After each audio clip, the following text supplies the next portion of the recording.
In this guide, I'm going to show you guys how to fix FPL app not opening. Let's get started. First, close the app completely and try reopening it. On iPhone, swipe up to close it. On Android, go to recent apps and clear it from memory. If it still does not open, restart the device. A quick reboot often clears temporary glitches, stopping the app from launching. Next up, check your internet connection. Launch settings, navigate to the option Wi-Fi, click on the Wi-Fi network you are connected to, forget this network, give a fresh restart to your router and then rejoin it.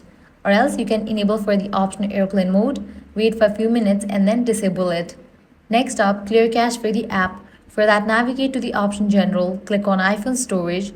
Now scroll down and navigate to the app Premier League, click on Offload app, then click on Reinstall app. Next up, check for the updates for the app Premier League. So launch your App Store or Play Store, search for the app Premier League. If you found out any updates, you'll need to click on it and update the app to its latest version. With these, your problem might be fixed. As a last resort, what you want to do is completely delete app from your device and again reinstall it. And that's it. These are the best ways to fix the FPL app not opening. If this guide helped you out, do not forget to like, share and subscribe. Thanks for watching.